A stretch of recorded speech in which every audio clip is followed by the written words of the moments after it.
क्रांती news, आवाज सर्वसामान्यांचा। महाराष्ट्र शासनाने 1 जुलै 2024 पासून मुख्यमंत्री माझी लाडकी बहीण योजना ही कार्यान्वित केली आहे। त्या अनुषंगाने संपूर्ण महाराष्ट्रात महिलांची अर्ज करण्यासाठी धावपळ उडालेली पाहायला मिळते। परंतु ग्रामीण भागात या योजनेसंदर्भात अजून परिपूर्ण माहिती नसल्यामुळे अर्ज कसा करणार, किती असणार शासकीय फी, कसे असणार निकष, काय कागदपत्र लागणार, फॉर्म भरण्यासाठी शेवटची तारीख काय असणार, या संदर्भात ग्रामीण भागातील नागरिकांमध्ये काही ठिकाणी संभ्रम पाहायला मिळतोय।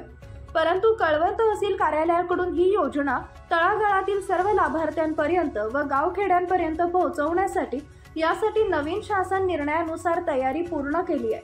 कळवणचे तहसीलदार रोहिदास वारुळे यांनी महाराष्ट्र क्रांती न्यूजला महत्त्वपूर्ण माहिती देत नागरिकांपर्यंत माहिती पोहोचवण्याचं आवाहन केलंय। त्यांनी बोलताना सांगितलंय की तालुक्यातील सर्व पोलीस पाटलांना सोशल मीडियाच्या ग्रुपवर व सेतू केंद्रांना नवीन शासन निर्णयानुसार माहिती घेण्यात आली आहे। म्हणून नागरिकांनी शासनाने दिलेल्या माहितीनुसार दिलेली फक्त 5 कागदपत्र आणि सेतू केंद्रांना लागणारी शासकीय फी यांच्या व्यतिरिक्त कोणत्याही दलालांना व भूलथापांना बळी न पडता योजनेचा लाभ घ्यावा असं आवाहन त्यांनी केलंय। बघूयात सविस्तर माहिती, काय बोलले तहसीलदार रोहिदास वारुळे। महाराष्ट्र क्रांती न्यूज साठी प्रतिनिधी भगवान खिल्लारी, अबोना, कळवण।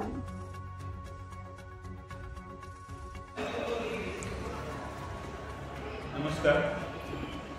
आपल्या सर्वांना, तालुक्यातील सर्व नागरिकांना, माता भगिनींना सर्वांना विनंती करण्यात येते की जी काय महाराष्ट्र शासनाने मुख्यमंत्री माझी लाडकी बहीण जाहीर केली आहे त्या अनुषंगाने 3 जुलै 2024 रोजी जी काय पूर्वीची योजना होती त्यामध्ये काही निकषामध्ये बदल करून नवीन शासन निर्णय प्रसिद्ध केलेला आहे।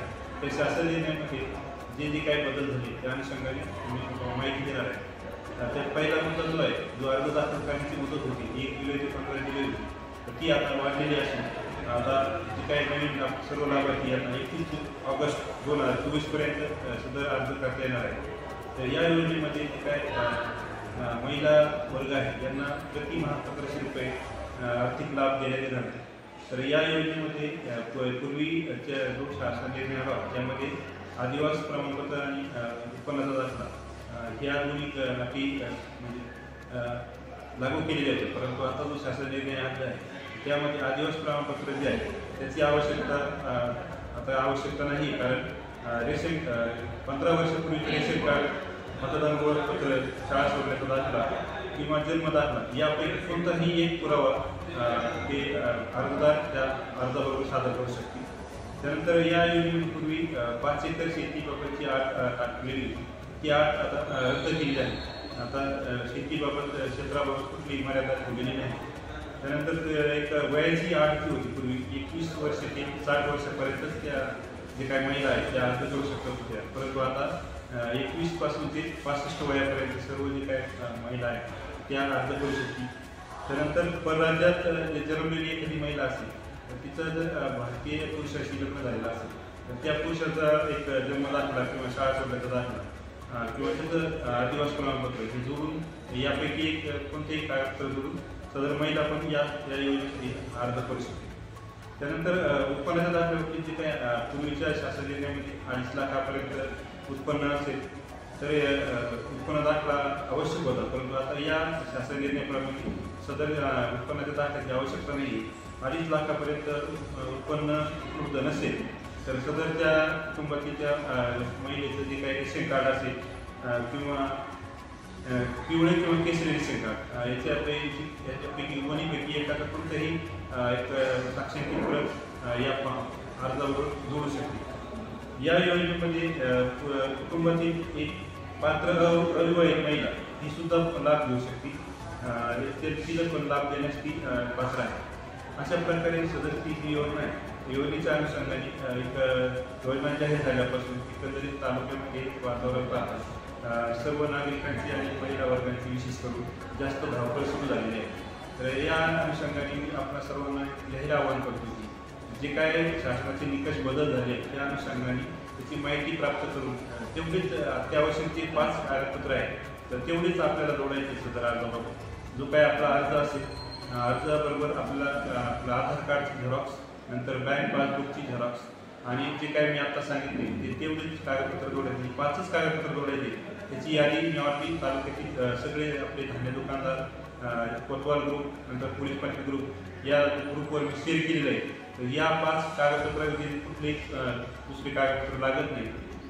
तसेच जे काय जिल्हा स्तरावरून जे काय आपल्या तक्रारी प्राप्त होत आहेत बऱ्याचशा ज्या लाभार्थ्यांच्या फसवणुकीबाबत, विशेष करून जे काही मध्यस्थी लोक आहेत किंवा दलाल आहेत यांच्यामार्फत बऱ्याचशा लाभार्थ्यांकडून अनावश्यकरित्या पैशाची मागणी केली जाते. तर या निमित्ताने मी आपल्या सर्वांना आव्हान करेन की जे काही शासनाचे जे दर आहेत, शेतूमध्ये जे शासकीय दर आहेत त्या दराप्रमाणे त्या व्यतिरिक्त कुठल्याही प्रकारच्या पैशाची आवश्यकता देण्याची गरज नाही. सर किती दर आहेत शासनाने ठरवून जे काय आपले शासनाचे जे उत्पन्नाचा दाखला किंवा लोकांचे दाखला असेल त्याची 33 रुपये काही पैसे जी पावती आहे तेवढीच पावती भरायची आहे. आणि रेशन कार्डच्या बाबतीत असेल तर रेशन कार्डची दुपारपर्यंत जर पाहिजे असेल त्याची जी शासकीय फी आहे शेतूमध्ये तेवढीच फी द्यायची आहे. परंतु याच्यात सर्वात महत्त्वाचं असं आहे की जे काही मध्यस्थीवर जे काही दलाल लोक आहेत यांच्याकडून लोकांना जे काही अशिक्षित महिला वर्ग आहे यांना एक प्रलोभन दिलं जातं की आम्ही कागदपत्र सगळे आणून देतो, आम्हाला एवढे पैसे द्या. तर कृपा करून या निमित्ताने मी सर्वांना विनंती करेल की आता शासनाने एक ॲपची लिंक पण तयार केलेली आहे. त्या लिंकद्वारे म्हणजे आपल्या मोबाईलवर पण आपण घरी बसल्या आपला तो फॉर्म भरू शकतो. त्या लिंकमधून ते ॲप डाउनलोड करून घ्यायचे आणि आपला फॉर्म आपण स्वतःही आपल्या मोबाईलवर भरू शकतो. आपले जे काही डॉक्युमेंट्स आहेत ते स्कॅन करून ठेवायचे मोबाईलमध्ये. फॉर्म भरल्यानंतर जे स्कॅन केलेले डॉक्युमेंट्स आहेत ते त्याला अटॅच करून द्यायचे. आपण स्वतःही तो फॉर्म भरू शकतो. आपण सर्वांनी या योजनेचा लाभ घ्यावा, परंतु कुठल्याही प्रकारची आपली फसवणूक होणार नाही याची सर्वांनी दक्षता घ्यावी आणि कोणाच्याही प्रलोभनाला बळी न पडता कोणती मध्यस्थी दलाल वर्ग असेल त्यांच्याकडे कुठल्याही प्रकारचे पैसे देऊ नका. आपण जी काही शासकीय पद्धतीने जी काही प्रोसिजर आहे त्या प्रोसिजरप्रमाणे सर्वांनी फॉर्म भरून या योजनेचा लाभ घ्यावा. या निमित्ताने एवढंच सांगेन. धन्यवाद. धन्यवाद सर. महाराष्ट्र क्रांती न्यूजला बहुमूल्य तुमचा वेळ मिळाला आहे. अशाच नवनवीन बातम्या पाहण्यासाठी आमच्या महाराष्ट्र क्रांती न्यूज या YouTube चॅनलला लाईक करा, सबस्क्राईब करा आणि बेल आयकॉनला प्रेस करा.